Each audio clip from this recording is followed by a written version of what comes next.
Hello, class. This is Dr. Bradley Wolfe, and I'm going over chapter 15 in Beyond the Podium. And this chapter is on informative speaking. So we're going to go a little bit about what is informative speaking and how to do it well. So, uh, so, and it, I'd like to thank Professor Brooke Lyle for writing this chapter as well. So again, a few sections we'll go over here, and hopefully you find this helpful for you. So good informative speech conveys accurate information to the audience in a way that's clear and keeps the listener interested in the topic. So it's about accuracy, clarity, and interest to keep the audience engaged, right? You want the people listening to you. You don't want their minds drifting. You want them to be, drawn into your topic. What I always tell my students is if you're going to pick an informative speech topic, pick something that you're interested in yourself, because your enthusiasm for the topic can help draw them in, right? That was one of the things that one of my strengths as a public speaker. I would always, I always try and pick topics that I'm passionate about, right? I don't want to go give a speech on something that's really boring. So I try and get excited, pick things I'm excited about so I can make the audience excited too. Sometimes they'll get excited just because you are. So here's a little kind of infographic, goals and informative speaking. So there's information hunger, engagement, clarity, understanding, and retention. You want them to remember what you said, right? So you want to make sure information is current. You're having up-to-date information. So even though things may have happened a while ago, like the American Civil War happened over 150 years ago, but there's contemporary research on it showing new and emerging theories about the causes of the war and its long-term effects. So even topics in the past may seem to be unchanging, but you're going to want to make sure information is accurate and up to date. So really looking within the past 5 years, depending on it, past year, even past 6 months, depending on what the topic is, you're going to look for stuff as current as possible. You can use this AI insight, so you can use generative AI tools to assist speakers in conducting preliminary research or checking whether a fact is current, but they should not replace your own process. All right. Sometimes AI could be used for brainstorming, like saying, hey, I'm giving the speech. Here's some things I'm interested in. What do you think would be good for a speech? What sort of topic? And it may help you narrow down topics or even connecting it to your audience. What do you think my audience is going to be most interested out of these three topics? And why would they be interested in each one? So AI is a great brainstorming tool, but you don't want it to do the research for you. There's AI hallucinations and other issues that may not give you the most accurate information, but it can help you check your sources too. So you want to be clear and logically organized. You're using understandable words. You're talking in a way that the audience understands. They can follow along with the speech. I think with organization and informative speaking, signposts are huge. So even giving an overview in the beginning, hey, here's the three things I'm going to be talking about today. First off, I do this. Oh, now that we talked about this, I'm going on to topic number two. So whatever it may be, having very clear organization with those verbal signposts can be helpful in helping the audience follow along. It says, suppose, for example, you had a job as a summer veterinary assistant and learned a great deal about canine parasites. The topic may be interesting to you, but how interesting will it be to others in your class, right? If you're very interested in canine parasites and you're going to be enthusiastic about it, I say go for it, right? Very odd topic, but maybe you'll get other people interested. Or how are you going to engage them? How are you going to make them curious? So if you're talking about canine parasites, you may say, hey, how many of you here have your own dog or have a pet that you care about? Here's something that you probably haven't thought about, the canine parasites. So again, you can go for it, find a way, right? Find a way to connect it to the audience. If you're very enthusiastic about it, there's going to be a way to make it work. Always reach out to me if you need help finding how to make that connection, but there's always a way to do it. So why do we speak to inform? Why do we even do informative speaking? So it's a means of delivering knowledge. So we try to avoid expressing opinions in informative speaking. A lot of teaching is informative speaking, but often instructors will also share their opinions on topics. So you certainly can speak about controversial topics, but you're not trying to persuade the audience one way or another. If you're informative speaking, you're going to deliver a fair statement on each side of the issue. Here's why people believe in this. So if your speech is on standardized educational testing, you must honestly represent both its proponents and its critics. And you must not take slides or slant information one way or another. You're just saying, here's the facts. Here's what I've researched. Here's what I found out. Here's more information on this topic. You're not trying to persuade or anything else, but maybe your audience will be more interested. So let your audience make up their own mind on the topic, but again, you're just giving them information. And everybody has bias. So let's be very clear. You're going to have some bias on your topic. Your bias may be enthusiasm for the topic, which is probably a great bias to have to make it an interesting speech, but there's going to be biases involved, right? Again, canine parasites. Not everybody's going to be excited about canine parasites, but maybe you are, right? That may be your bias. But you're going to have to understand not everyone's going to have the same enthusiasm. So AI tools, another AI insight, it can help you explore multiple perspectives on a controversial topic. So it may summarize, give summaries of opposing viewpoints, or it'll help you think about other viewpoints. Hey, this is what I think on the topic. Is this persuasive? You may even feed it, hey, here's my speech outline. Is this getting persuasive? Or how can I make sure this sticks to an informative speech? And it's going to give you some helpful tips. So Beyond the Podium insight, creating information hunger mirrors what excellent educators, leaders, and communicators do daily.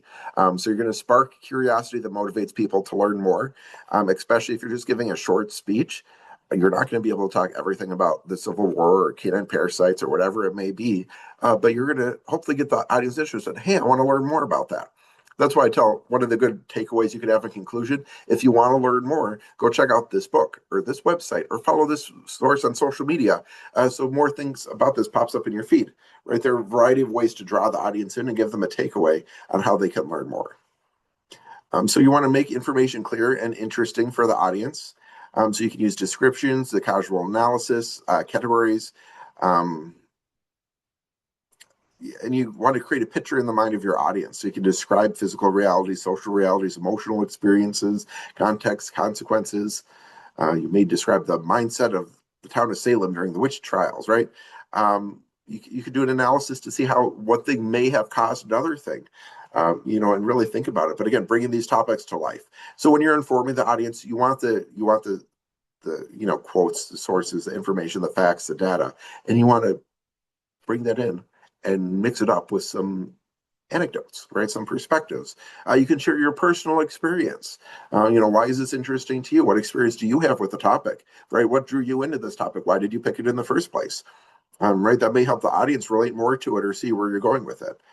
The next part here says adjust complexity to the audience. So again, you're going to want to make sure you do a good audience analysis. And think, is this audience going to be too complex, too simplistic? Is it going to hold the interest of your listeners? Because sometimes I'll go to a speech, a presentation, like at a professional conference, and it's just too rudimentary for me. Like, I already know all this, right? I'm not learning anything new. And so it doesn't really, maybe I wasn't the target audience, but I got in there anyhow, right? So you're going to want to, if you're giving a speech of, communication teachers, you're going to talk about communication topics in a very different way if you're doing the speech to communication students. So you're going to want to adjust to your audience and figure out, depending on what your topic is. So again, you may think about what do community college students generally know, about whatever your topic is, about canine parasites. That was an example given earlier, about if you really love video games, a specific video game, you're informing your audience about a video game. What may they know about it? Have they heard of it before? Have they played it? Right? If you're doing a bunch of people who love playing the game and you're going into depth about it, you're going to have a different level of complexity than people who've never heard of the game before. So again, a variety of examples, but you want to adjust that complexity to who's in the room. So, and you don't always know what people know. They may know a lot of things, they may not. And if you have a variety of people in your audience, you may have some experts, some novices, and you have to figure out how to mediate and meet all of those people in a way so your speech is still interesting. How can I make this still interesting? Maybe some unique facts that someone who's very well versed in the field may still be interested to engage with, but also make it approachable for novice, right? That's a lot harder when you have a wide diversity and understanding in your audience, but it certainly can be done.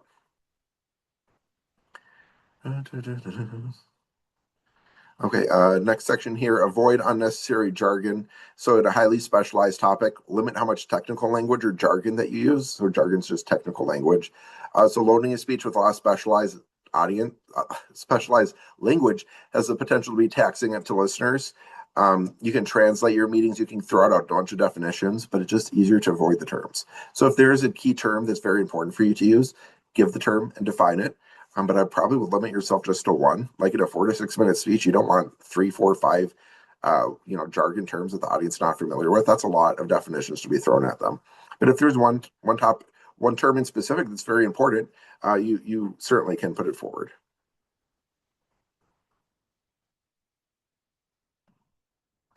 Next year is create concrete images. So as a college student, you have a significant amount of exposure to abstract terms, and you may be comfortable using and hearing abstract ideas. However, abstract terms lend themselves to many interpretations. So, for example, responsibility can mean a lot of things. It can mean duty, task, authority, blame. But there's a lot of potential for misunderstanding them. So it's better to use concrete words. So instead of saying Helen Worth was responsible for the project, you could say Helen Worth was in charge of the project, or Helen Worth made the project a success, or was to blame for the failure of the project. So just being very clear about the terms you're using and think about the words you use. So it talks about abstract language versus concrete language. Air travel is more concrete than transportation. Completion of a project is more concrete than success. Exclusion of women is more concrete than discrimination. Knowledgeable is more concrete than profound. So the more concrete terms you can use, the better. And so think about the language that you're using. And some people just talk in more abstract ways and other people talk in more concrete ways too. But just try and make sure it's very approachable and clear because, again, you're talking to a lot of people. If you have a best friend who knows how you talk or has a similar background and understanding, you may be able to use abstract terms and have that shared understanding. Or if you're in a workplace with people who've been working on a project for a while, you have a shared understanding of a topic that those abstract terms can help put in context. But if you have no shared context with your audience, or if you're just giving it to classmates, you may have to use more concrete terms to let people know what you're talking about. Next, it says keep information limited. Make sure your topic is narrow enough that you have that you can cover it in an appropriate amount of time. So, again, if we go back to canine parasites, canine health, big topic, canine parasites, specific topic. So again, narrow down the topic. So you're talking about a more specific thing that's reasonable for you to cover in that amount of time. If you want to give a topic on board games, big topic. Small topic, I have these games next to me. Clue escape rooms, a series of Clue escape rooms. I'm going to tell you about those. Right, that's I like it. I like games, and I have these escape rooms. I'm going to try and use them in class this fall. So we'll see if that works out. Excuse me. But yeah, so I love using games in class, in-person classes. My online classes, it's much harder to do. So instead, online students get my video lectures of hopefully interesting if they watch them. But in person, I have some games. So take my in-person classes; they're a lot more fun. Anyway, where was I? Yeah, keep information limited. Focus your topic down. So it's reasonable in the amount of time that you're given to address it. Also make it memorable. So again, if you're passionate about it, if you're interested in it, that may make it memorable. Hey, how many times are you going to watch a speech with someone who's enthusiastic about canine parasites? That might be memorable in and of itself. But try to find opportunities to make your topic more vivid, bring it to life, use stories, use examples, use significant facts or data points that really make it stand out. Use some good visual aids to engage the audience, whatever it may be. There are a lot of ways to make it memorable. So you're going to want to think about that. But that's a cornerstone of effective communication, from pitching ideas to advocating for change. You really want to mirror the strategies that influential leaders, creators, and educators use in order to tell your story, in order to bring it to life and make your audience remember what you said and hold on to the information you shared with them. Next, make it relevant and useful. So when thinking about your topic, it's very important that you put your audience members at center stage in your mind. So if your speech is about air pollution, like, how can the audience get involved with that and how is it relevant to them? So you may ask your audience to imagine feeling the burning of eyes and lungs caused by smog in a big city with a lot of pollution. That may be able to make it more real to them.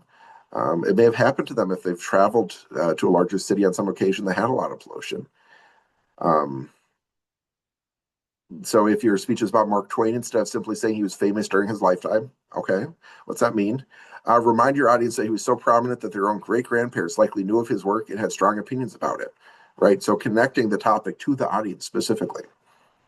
You can also personalize the topic. So whatever it may be, putting a human face on it.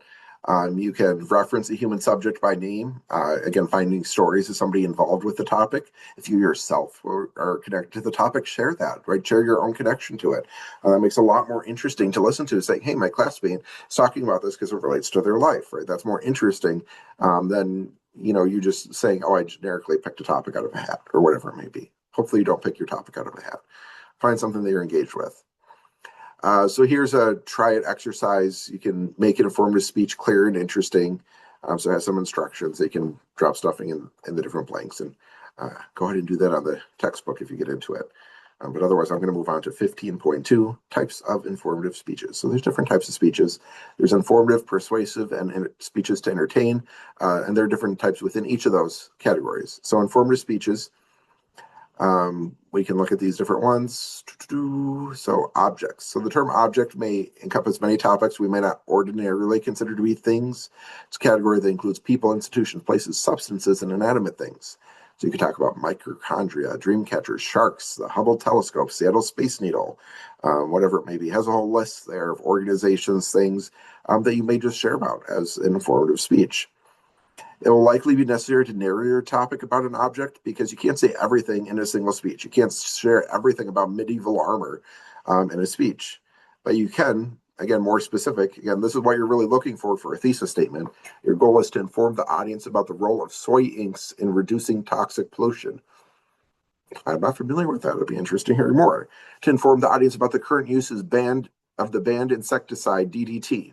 To inform the audience about what we've learned from the Hubble telescope. To inform the audience about the role of the NAACP in the passage of the Civil Rights Act of 1964, and to learn about the significance of the gigantic spruce goose, the wooden airplane that launched an airline. Never heard of it. Interesting, right? Again, very specific. So instead of I'm just going to talk about airplanes, get very specific, right? Get very specific with your topic and what you're going to approach and how you're going to approach it.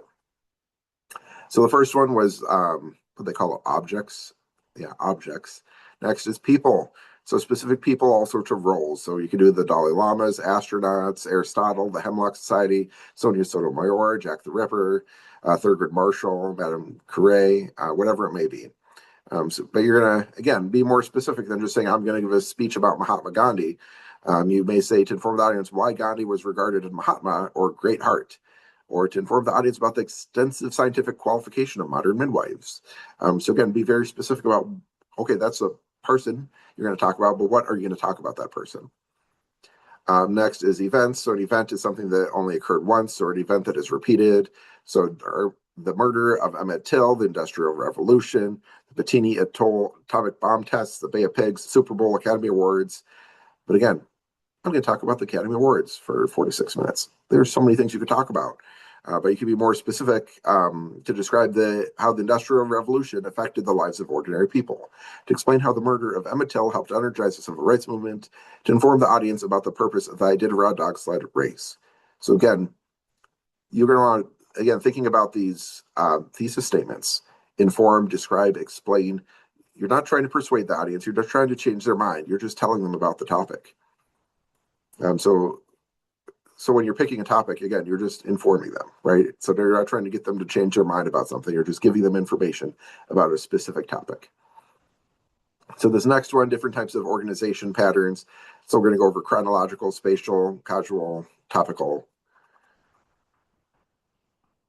I always want to call casual. That's much easier for me to pronounce. Yeah. A little bit of a speech impediment, but it's cause and effect. Causal.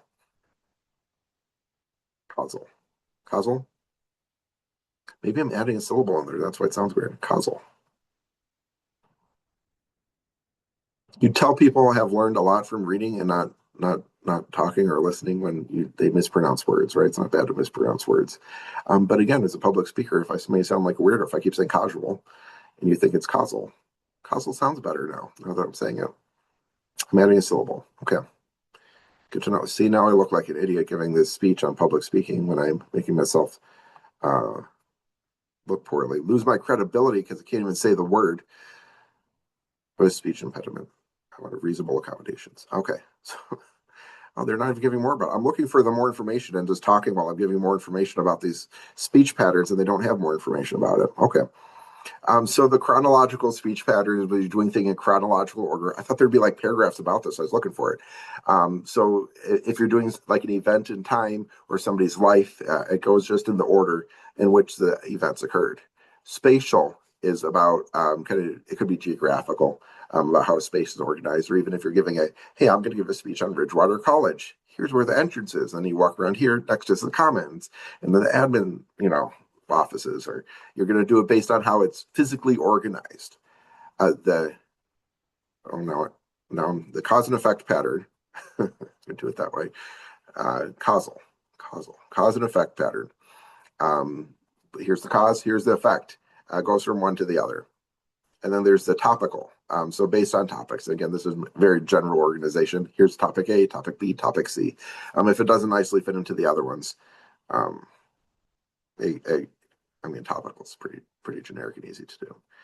So find the structure that fits best with your content to organize it together. And again, another way to use AI is saying, hey, here's my speech, here's my topic. I found a specific purpose. I want to inform the audience about what is this?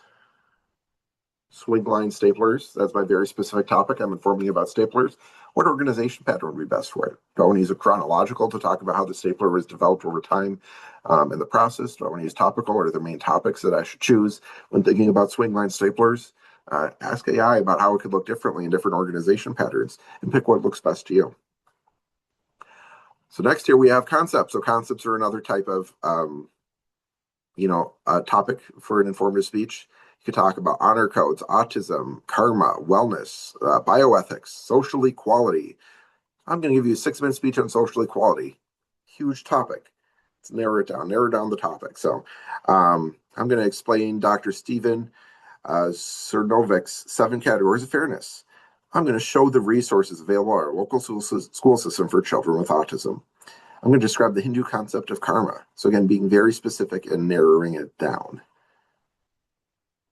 Could also talk about a process. So if your speech topic is a process, your goal should be help the audience understand it. So soil erosion, cell division, physical therapy, paper recycling, Navy SEAL training, portfolio building. Again, broad topics, we can narrow it down to be a more specific purpose. So we can inform the audience how to build an academic portfolio. And then you can have your main points here. So portfolio is an organized selection containing the best examples of skills you can offer. A portfolio should contain samples of substantial body of written work, print and electronically published pieces. A portfolio should be customized for each prospective employer. The material should be consistent with your skills and experience in your resume. So again, talk a little bit about building a portfolio, whatever that may be. And here is another, try to identify speech topic categories. So this section went through a lot of different categories, and it also briefly went over organizational patterns in my little detour there on causal versus causal, whether I want to do 3 syllables or 2. There are different speech patterns in the United States. We can go on a detour around that too, about how people pronounce things differently based on their accent and where they're located. But not for this lecture. But again, you can do that if you want to go in the textbook yourself, and you can check your knowledge there. Next, developing a topic for your audience. So when you're preparing an informative speech, it's good to enhance audience learning, right? That is your goal. So focus on areas where your audience may experience confusion, and use that to develop your speech. So, and think about, again, what may they not know, what they may be confused about, what they want to learn a little bit more about. Again, if you get very specific and unique topics, it makes it a lot more interesting for your audience. Whereas if you just pick broad general topics, it can get generic, and you may not be enthused, the audience may not be enthused. So it's good to think through those. So difficult concepts or language. Sometimes audiences may have difficulty understanding information because of the concepts or the language used. For example, they may not understand what the term organic food means or how it differs from all natural foods. So you could give a speech on the differences between those two to clarify that for the audience. You could also have difficulty to envision processes or structures. So you may have presentation aids to help you out, a visual aid to show a process. It may just be, hey, here is your pathway to becoming a veterinarian. You can start here. So if you're starting at community college, here's the next steps you could go. for career trajectory if you wanted to become a veterinarian as your end goal.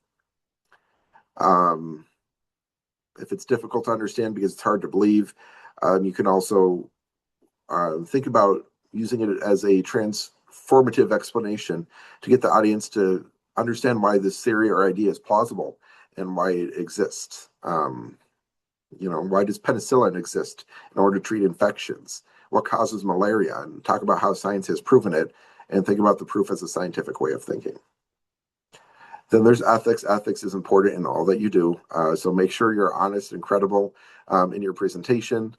So AI insight here too. Tools can speed up research, but ethical speaking requires you to verify the accuracy and avoid presenting AI-generated errors as facts. Treat AI as a tool for discovery while maintaining full responsibility for what you're presenting. So you may be able to use AI to help narrow your topic down, your topic in a different way, reconsider your specific purpose, or maybe even just pivot to a new topic that's related that may fit better. Oh, no, I bounced around.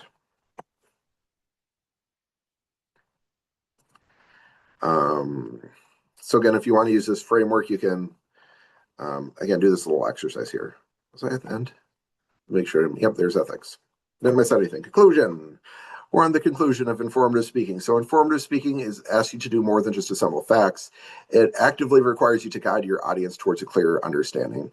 So we reflected on how to choose accurate information, adapt to the audience, and organize idea into meaningful patterns. We talked about making ideas memorable, distinguishing between different types of speeches, and thinking about how you can really narrow down the topic of your speech into specific within the amount of time that you have. So it's really important either you're not persuading the audience, right? That's a different type of speech. That goes over in the next chapter in 16. But this is really just about informing the audience and making sure you're finding good information yourself and you're sharing good quality information with your audience as well. So thank you for watching. Hopefully this was useful for you. I'll certainly have the other video lectures up for you that you can watch through. But thank you for watching this one. Take care and reach out if there's anything I can do to help.